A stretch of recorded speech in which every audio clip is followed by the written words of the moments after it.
বিশ্ব রাজনীতির কেন্দ্রবিন্দুতে এখন এক নয়া চ্যালেঞ্জ।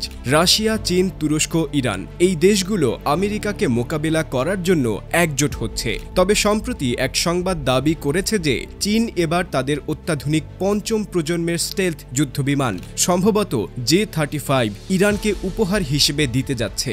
যদিও সংবাদে দাবি করা হচ্ছে যে চীন ইরানকে তাদের অত্যাধুনিক J-35 স্টেলথ যুদ্ধবিমান দেবে, তবে এখন পর্যন্ত কোনো আনুষ্ঠানিক ঘোষণা আসেনি এবং বিষয়টি নিয়ে বিভিন্ন মিডিয়া রিপোর্টের মধ্যে বৈপরীত্য রয়েছে।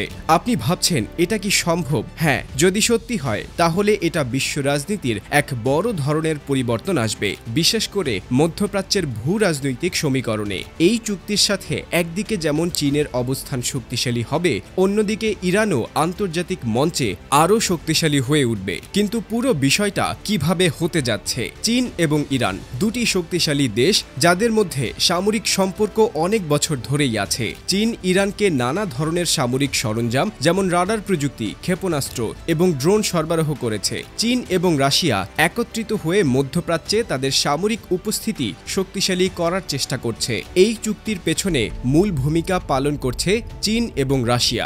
রাশিয়া সরবরাহ করছে অর্থ এবং সামরিক অভিজ্ঞতা, আর চীন দিচ্ছে অত্যাধুনিক প্রযুক্তি যা আমেরিকার থেকে অনেক বেশি উন্নত।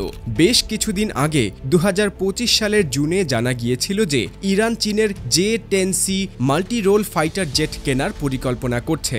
যদিও সেটা ছিল 4.5 প্রজন্মের জেট, তবে এটা সত্যি যে চীন যদি ইরানকে সত্যি J-35 বা এরকম কোনো স্টেলথ যুদ্ধবিমান দেয় তাহলে এটি পশ্চিমের জন্য এক বিরাট ধাক্কা হবে। যদি এই চুক্তি সত্যি হয় তাহলে তার পরিণতি হতে পারে ভয়াবহ।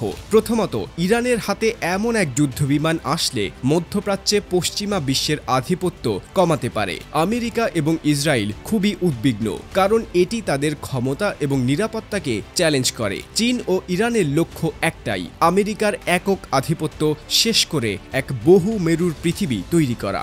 বিশেষজ্ঞরা বলছেন এটি শুধুই সামরিক সমীকরণ নয়, বরং এক আন্তর্জাতিক রাজনৈতিক পরিবর্তন হবে। এখন অনেকেই প্রশ্ন তুলছে, যদি আমেরিকা এবং ইসরায়েল তাদের মিত্রদের সমর্থন দিয়ে নতুন কোনো কৌশল তৈরি না করে তবে তারা এই চ্যালেঞ্জকে মোকাবেলা করতে কেমন প্রতিক্রিয়া দেখাবে।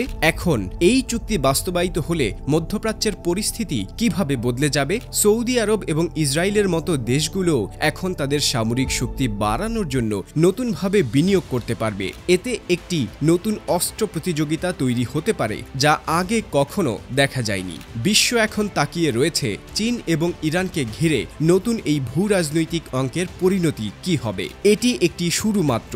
যদি ইরান চীন থেকে এই অত্যাধুনিক যুদ্ধবিমান পায় তাহলে সামরিক ক্ষমতায় আমেরিকার ভূমিকা অনেকটাই প্রশ্নবিদ্ধ হয়ে যাবে। এই চুক্তি নিয়ে এখনো নিশ্চিত কিছু বলা যাচ্ছে না, কারণ এখনো কোনো আনুষ্ঠানিক ঘোষণা আসেনি। তবে আন্তর্জাতিক সম্পর্কের এই পরিবর্তন যে কোনো সময় এক বড় ধরনের অস্থিরতা তৈরি করতে পারে। তাই বিশ্ব রাজনীতির পরবর্তী অধ্যায় কি হবে সেটি দেখার জন্য আমাদের সবাইকে প্রস্তুত থাকতে হবে।